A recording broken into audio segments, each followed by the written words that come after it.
días. Bienvenidos a nuestro programa Desde la Fe a través de GEM. ¿Cómo están? ¿Muy bien? Espero que sí. Hoy es Domingo de Ramos. Estamos iniciando con esta celebración la Semana Santa.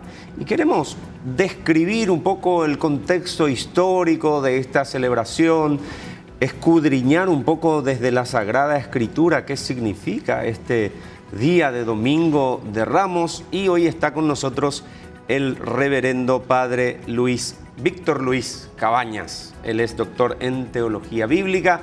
Ya nos acompañó en otras oportunidades para hablar de distintos temas. ¿Qué tal, padre? ¿Cómo estás? ¿Qué tal, Mariano? Gracias por estar nuevamente con nosotros. A ustedes y que gracias por esta invitación, poder compartir en este día tan especial, ¿verdad? Así es. En que comenzamos el camino de la Semana Santa. Así es. El padre está promoviendo incluso todo lo que es el tema de comunicación. Empezó hace unos años con un programa de televisión, incursiona mucho en redes sociales. Y también están inaugurando en estos días un canal de televisión católico también. De eso vamos a hablar después, padre. Vamos a centrarnos en nuestro tema del día. Primero, padre, comencemos hablando del significado de las palmas y sobre todo en qué contexto se da este tema de la entrada triunfal de Jesús en Jerusalén. No nos olvidemos que es dentro del pueblo y la cultura judía. Así mismo. Bueno, entonces primero tenemos que entender que el pueblo judío, ya después del exilio, estamos en el 539, comienza a esperar al famoso Mesías, ¿verdad? El mesianismo, que es la solución que ellos están esperando para una situación bien difícil por la que ellos están pasando.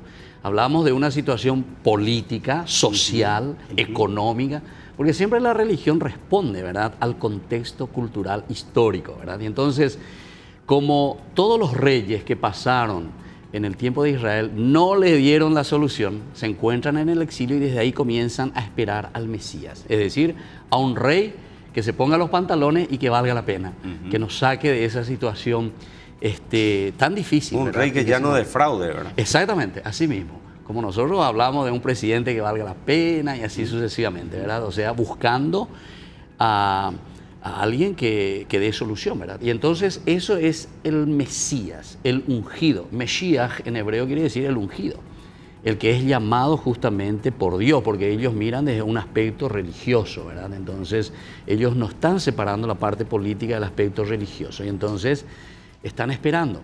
Por eso ante esta preguntita que decía el significado de las palmas, incluso cuando Jesús entra a Jerusalén, están esperando al Mesías. No es Jesús el primero y el único que se había presentado como Mesías, ¿verdad? Sino que otros también ya fueron entrando. En Hechos de los Apóstoles escuchamos justamente cuando ellos quieren eliminar el cristianismo y le persiguen a los primeros cristianos, dice, otros ya fueron surgiendo, dice. Otro Yeshua, porque también la palabra Yeshua significa Salvador, ¿verdad?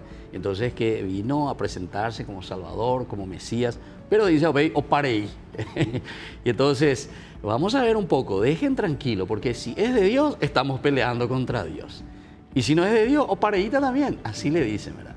Y entonces, el contexto histórico en que nos encontramos es muy interesante porque el pueblo está cansado de la situación primero de los asirios, después de los babilonios, después de los griegos, ahora están bajo el poder romano y nunca encuentran su libertad.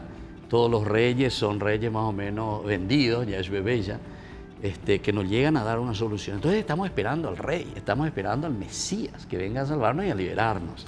Padre, ¿podemos considerar como un rito que hace Jesús esta entrada de él a Jerusalén? Porque recordemos que antes de su pasión, él se aparta, se va a rezar, a estar en comunión con el Padre a través de la oración.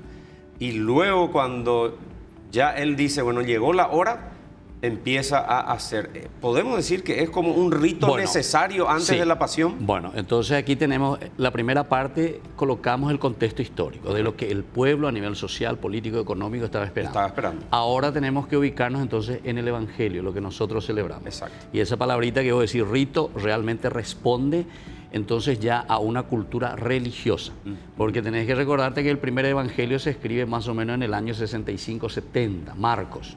Después se escribe Mateo, después Lucas y después San Juan. Entonces ya es la comunidad cristiana la que está escribiendo Y es la comunidad cristiana la que entiende que en Jesús se ha cumplido todo lo que ellos estaban anhelando y esperando. Y por lo tanto podemos responder a esa preguntita que estás haciendo, que es verdaderamente un rito. Y por eso todo lo que encontramos y todo lo que se escribe, el autor sagrado ya nos presenta directamente leyendo el Antiguo Testamento como una profecía ya realizada en la persona de Jesús. Y entonces evidentemente ellos comienzan a releer y lo que ellos ya estaban celebrando en la comunidad cristiana. Entonces ubicarnos 65, 70, 80, 90 después de Cristo, ya más de 60 años que Jesús había muerto, que había resucitado, ¿verdad? Y entonces ellos ya están celebrando. Y cuando se escribe el Evangelio se está repensando, en Jesús se ha cumplido. Y entonces con esto ellos están justificando, digamos, en la persona de Jesús, en lo que nosotros celebramos, y esto es nuestro rito, se cumplió lo que en el Antiguo Testamento Dios había prometido. En estos días una persona me decía, ¿cuál habrá sido el objetivo de Jesús de realizar esta entrada triunfal a Jerusalén? ¿Qué quería decirle al pueblo judío en ese momento? Bueno, según la escritura, ¿verdad?, del Antiguo Testamento, primero, sobre todo los libros históricos nos dicen, y Dios hablando dice, yo me voy a revelar en la ciudad santa, o sea, en el lugar que yo elegí como morada. Y eso viene a ser Jerusalén. Entonces, ahí ya entendemos por qué Jesús entra a Jerusalén y por qué Dios se está revelando en Jerusalén. Primera cosa, ¿por qué Jesús nace en Belén, vive en Nazaret, desarrolla toda su misión apostólica en Cafarnaún, alrededor del lago Galilea, y ahora viene y muere en Jerusalén, ¿verdad? Entonces sería un poco extraño, ¿verdad?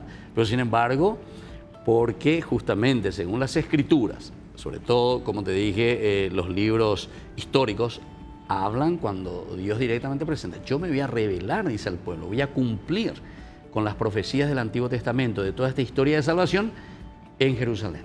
Entonces, cuando Jesús entra a Jerusalén, en realidad nos está explicando y nos está mostrando con las palmas, el manto, el burrito, con significados bien concretos del Antiguo Testamento. Las palmas significa nueva vida. La palma significa el triunfo de alguien que está por comenzar algo nuevo. Entonces, ahí entonces ya por eso es que le saludan con los ramos, con las palmas que le están recibiendo al rey, o sea, al ungido, al Mesías, ¿verdad? Segundo, los mantos. Es decir, dice que extienden, ponen sobre el burrito también. Los 4 evangelios nos hablan de esto porque es esencial y fundamental. Aquí pues está la fe cristiana. Y esto significa, el manto siempre significa la dignidad. Lo que entonces el Mesías está trayendo para el pueblo de Israel a través del cristianismo, en la persona de Jesús, que es el Mesías, quien cumple las promesas, entonces encontramos que la dignidad del hombre vuelve a ser recuperada a través del Mesías. Aquí está, por fin, un de la Mesías, nuestra dignidad. Ellos estaban siendo pisoteados, como te dije, bajo el imperio asirio, babilónico, persa, griego, ahora de los romanos, y entonces por fin, nos va a secar. A veces, padre, incluso en la actualidad, yo creo que la humanidad en general siempre espera como el Mesías solucionador de conflictos. A veces no mitad solucionar de problemas. Claro. ¿Verdad? Sí. Sin embargo, no tiene que ser así. Nosotros tenemos que también poner nuestra parte. Así mismo. Bueno, realmente es así. Por eso nosotros hablamos desde el Antiguo Testamento una historia de salvación. Ajá. Hay un autor famoso, ¿verdad?, que se llama von Rad, un alemán ya en el 1962, con esta idea muy interesante. Él llama que toda la Biblia es una historia de salvación. Evidentemente que en la Biblia nosotros encontramos muchos elementos que son bien pensados, pero teológicamente, ¿verdad? Pero entonces quiere decir que el autor sagrado tenía y estaba pensando desde una teología, es decir, cómo Dios se manifiesta y cómo Dios actúa y se revela en la historia del hombre. Por eso es que Abraham, ¿verdad?, en el capítulo 12 del Génesis, nos habla que Dios le elige a Abraham y le dice, quiero formar contigo un pueblo, que sería el pueblo elegido. Pero a través de este pueblo, ustedes son los que tienen que sacar el pecado del mundo. Entonces, no es que Dios le está prometiendo y le está diciendo, exacto. Entonces, eso que vos estás diciendo es cierto, porque muchas veces nuestra gente quiere todo que venga desde arriba. Y yo le rezo nomás a Dios y que Dios me solucione. En la comodidad del sofá. O con el aire acondicionado. ¿Verdad? O sea, por lo menos todo el Antiguo Testamento ya nos habla de eso. Dentro de nuestra historia, Dios actúa, Dios está presente. Hombre, en te mandé inteligencia, libertad, voluntad, capacidad de amar. ¿Qué será? Dale, fuerza. Tenés las capacidades y yo estoy contigo, caminando contigo, para que puedas salir de esa situación, ¿verdad? Entonces, por eso que también necesitamos mucha formación, ¿verdad? Y este Domingo de Ramos para nosotros está significando justamente eso. Aquí llega el Mesías, pero el Mesías que se va a presentar, ¿cómo entra? Me estaba diciendo, lo del burrito, por ejemplo, ¿verdad? ¿Por qué entra con un burrito Jesús? Tendría que entrar sobre un caballo, con la espada en la mano y decir, nada, ayúdense. Dale, únanse, fuerza gente, Su revolución, reinado. mi reinado, contra los romanos, dale, fuera de aquí. Eso era independencia con ellos lo que estaban esperando. Por eso te decía, ese primer contexto histórico, ellos buscaban la independencia política, independencia económica, independencia social. Ellos estaban siempre bajo el régimen de algún imperio. Pero aquí te está presentando y te está diciendo, el Mesías que viene es un Mesías humilde, sencillo, apego y se le aburrito. Y ande oye, y por mi término, no sé, vos cuando era chico, si ustedes decían el burrito lleva carga y no lo siente. Bueno, pero para decir, ¿verdad?, que esta es la humildad y la sencillez. En la profecía de Zacarías, capítulo 9, del 9 en adelante, eso te describe muy bien. Entonces, ciertamente que ya estamos también en un momento apocalíptico, se llama, ¿verdad? Ya esperando y dice, alguien tiene que venir a salvarnos. Vea. Políticamente nadie le salvaba. Doy la Mesías como David, que ellos estaban esperando, soy el caballo, caballo parejero poná lleva, que venga y ahí el rey, ¿verdad? Que viene con la espada y todos se le unen y vamos a luchar. Jesús rompió el esquema de la gente. Totalmente. Porque hubo un burrito Totalmente. Y por eso es que después los judíos no le aceptan como Mesías. ¿Qué es lo que ellos estaban esperando? Estaban esperando justamente que venga un Mesías. Ya, dijeron ellos. Exactamente. Y eso es lo que después va a suceder, ¿verdad? Justamente más adelante lo van a crucificar. Por eso es condenado, ¿no? Bien, nosotros vamos a ir a la pausa. Estamos hablando con el reverendo padre doctor Víctor Luis Cabañas. Él es doctor en teología bíblica, hablando un poco de este inicio de la Semana Santa con el día del Domingo de Ramos. La Iglesia incluso nos va marcando a través de las lecturas, pero también a través de los colores. No se olviden que comenzamos la Cuaresma con el color morado, ¿sí? Este Domingo de Ramos se usa el color rojo, justamente ya anunciando el inicio del proceso de la pasión, muerte, y después usamos el color blanco el sábado de gloria, ya a la noche, ya cambiamos el color, ¿sí? Ya es el color blanco. Si es que la Iglesia nos va demostrando de distintas maneras cómo tenemos que ir viviendo este tiempo tan especial, tiempo de Semana Santa. Después ya vamos a continuar con el Padre reflexionando y profundizando un poco qué significa la Semana Santa para el cristiano, para los católicos. Nos vamos a la pausa y ya volvemos.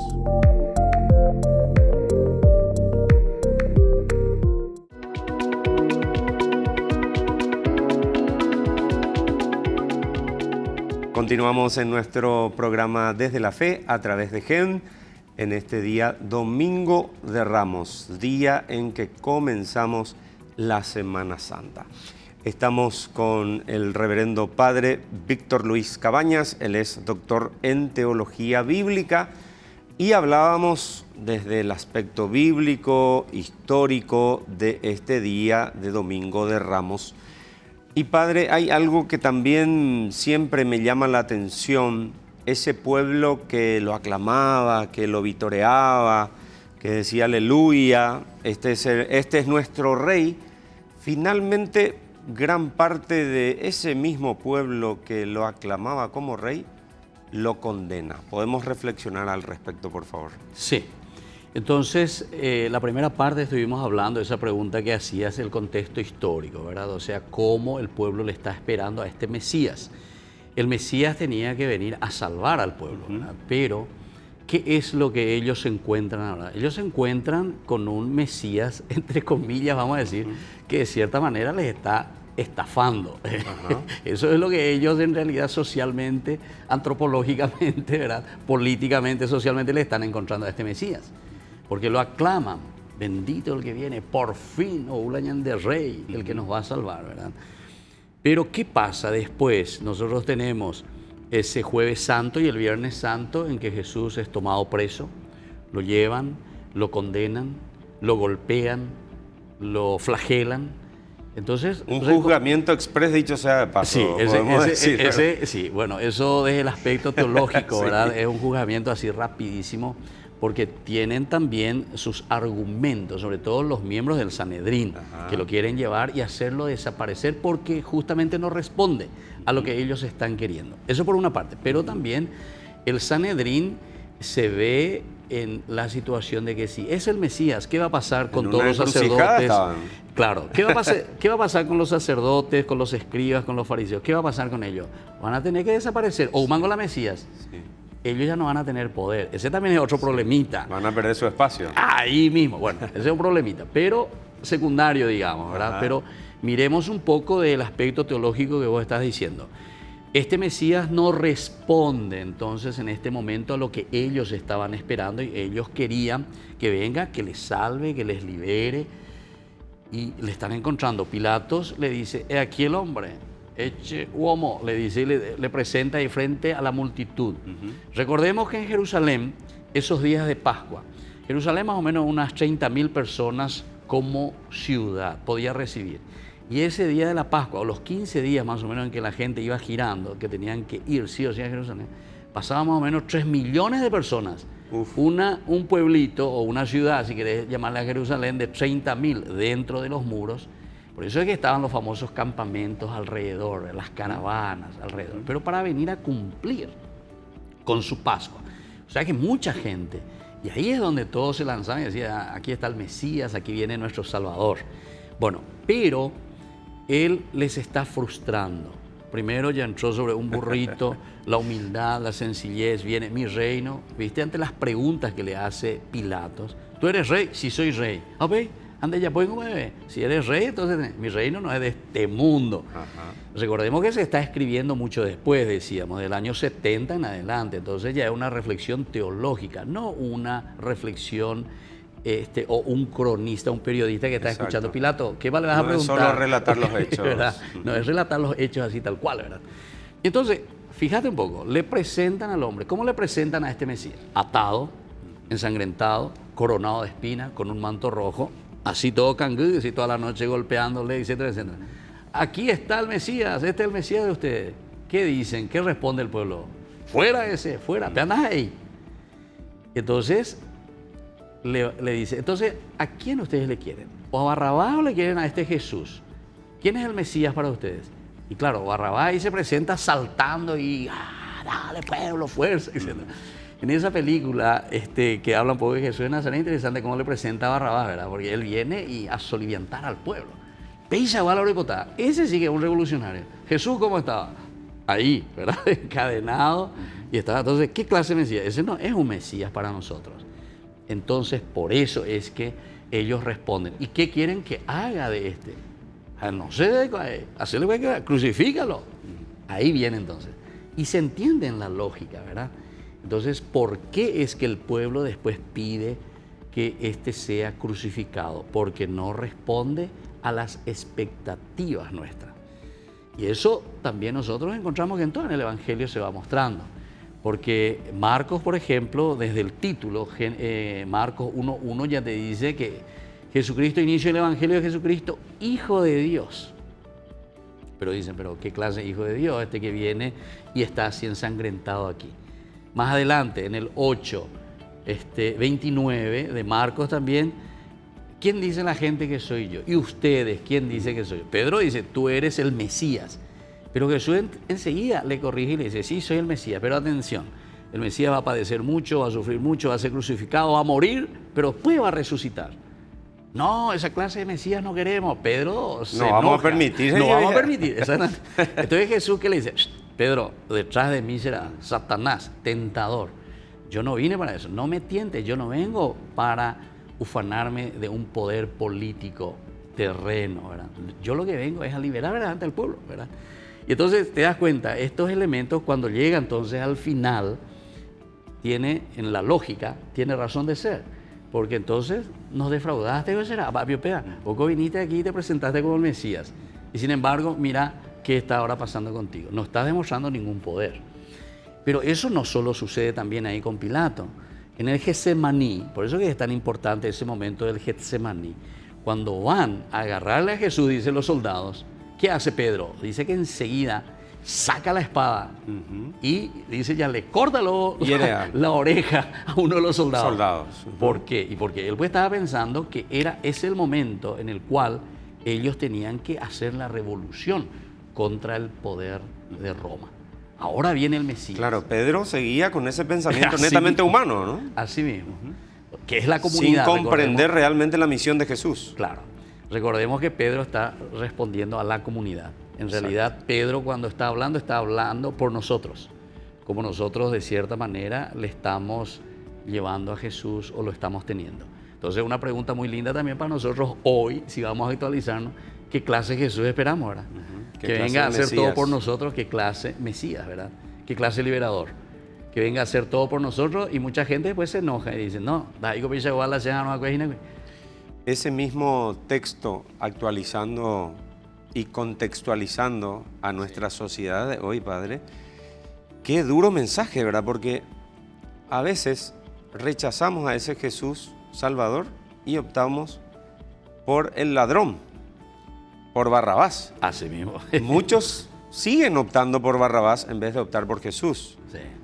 Para muchos, ser honesto no es negocio, sino prefiere robar o ser parte de un status quo que roba al pueblo o también en el sector privado, no solamente hablemos del sector público, incluso estamos en un año electoral también.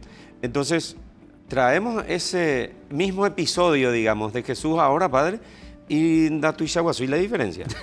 No, yo puedo decir que es por eso que el Evangelio siempre y la palabra de Dios es siempre actual, ¿verdad? Palabra eterna. O sea, de vida exactamente, eterna. O sea, lo que sucedió hace 2000 años, entonces se repite y se repite en cada momento histórico, ¿verdad? De una o de otra manera. Porque aquí pues te está hablando más bien de una actitud, de una forma de ser, cómo nosotros respondemos al aspecto existencial del hombre, ¿verdad? Entonces, ¿de qué queremos ser liberados? Y cada sociedad es diferente. Y bueno, el año 1900 habrá tenido sus problemas. Hoy nosotros en el 2022 tenemos nuestros problemas. ¿Y cuáles son esos problemas de los cuales tenemos que ser liberados? Padre, aprovechando tu expertise en el tema de la Sagrada Escritura, hay un texto donde se resalta la humanidad de Jesús. Porque teológicamente decimos que Jesús es verdadero Dios y verdadero hombre. El Viernes Santo, Padre, ¿por qué me has abandonado, Jesús? Y muchas veces nosotros también, a veces clamamos y decimos, ñande yarango, se abandona, ya lleva.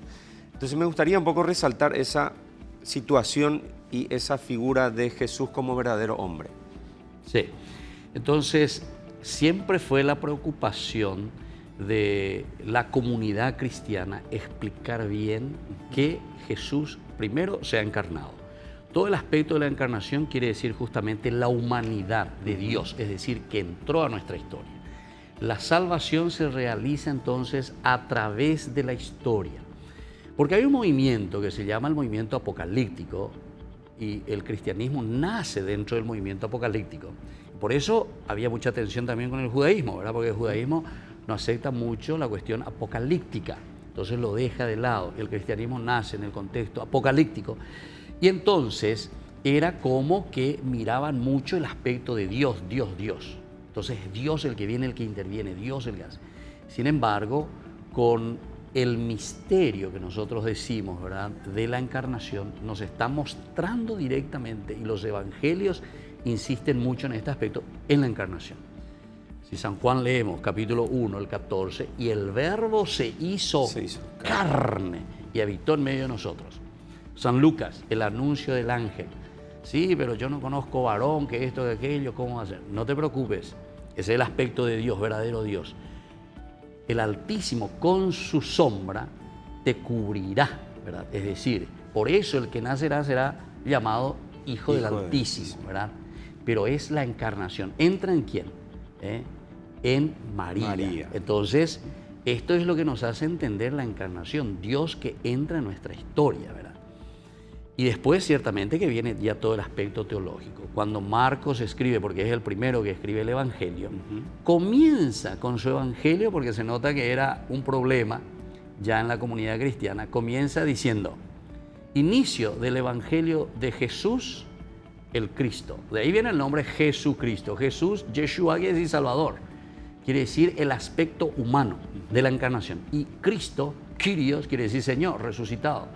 El nombre Jesucristo, ya tengo muchas veces, ya es Jesucristo, ya es compuesto, decimos, digamos. Claro, decimos Dios encarnado y Dios resucitado. Dios hecho hombre y Dios verdaderamente, entonces verdadero Dios, ¿verdad? San Juan lo escribe de otra manera, todo el prólogo del capítulo 1, del 1 al 18 es una maravilla. Al inicio, ¿verdad? En el principio era la palabra y la palabra estaba junto a Dios. ¿Qué es lo que está diciendo? Que este Jesús, a quien nosotros lo encontramos ahora, ya estuvo siempre, ¿verdad? Entonces, junto al Padre, a través de Él fueron hechas todas las cosas. Sin Él no hubiesen sido hechos nada de lo que tenemos, y así sucesivamente, ¿verdad? O sea, te presentan siempre los dos aspectos, verdadero Dios y verdadero hombre. Padre Víctor Luis Cabañas, muchas gracias por tu tiempo, por estas reflexiones. Brevemente me gustaría que menciones, hay un canal de televisión que estás promoviendo, un canal católico. Brevemente, si podés decir de qué se trata, dónde la gente lo puede ver. Sí, entonces nosotros comenzamos este trabajo en el 2017 primero. Y yo aquí tengo que decir públicamente que con Mariano, ¿verdad? Que nos ayudó muchísimo para comenzar con el primer programa, no sé si te acuerdas. Primero produciendo contenido, ¿verdad? Por eso, sí, exactamente. Sí. Jóvenes para los jóvenes. Jóvenes para los jóvenes. Comenzamos con eso y estamos muy agradecidos siempre por ese gesto tan hermoso. Y después, poco a poco, fuimos creciendo, poco a poco, con los otros programas. Fuimos entrando, actualmente estamos en 7 canales, ¿verdad? Así, con producciones de contenido. Pero ahora ya estamos queriendo juntar, ¿verdad? Pero sin dejar también, porque tenemos que evangelizar por todos los medios, sin dejar todas las plataformas. Medios. Y este se llama Ñandeyarañe, ¿verdad? Y entonces ya estamos, por ahora comenzamos con el cable Tigo estamos, ¿verdad? Y el número 25 nos dieron en la grilla y entonces estamos transmitiendo allí nuestros primeros Transmisión programas. experimental. Pero después seguiremos seguramente, ¿verdad? Con la ayuda de la gente, de todos los que nos van a seguir, ¿verdad? Y con la ayuda de ustedes también, ¿verdad? Como periodistas, para ayudar. Todo lo que sea para extender el reino de Dios. Así mismo. ¿Cómo no? Así estuvo con nosotros el reverendo padre Víctor Luis Cabañas, quien nos acompaña siempre gentilmente para hablar de distintos temas relacionados a la Sagrada Escritura. Señoras y señores, iniciamos entonces este Domingo de Ramos la Semana Santa. Que vivamos una semana de oración, de conversión y de encuentro profundo con el Señor. Recemos en familia, estemos con nuestros seres queridos y celebremos después la Pascua en familia. Que tengan un excelente domingo y excelente Semana Santa.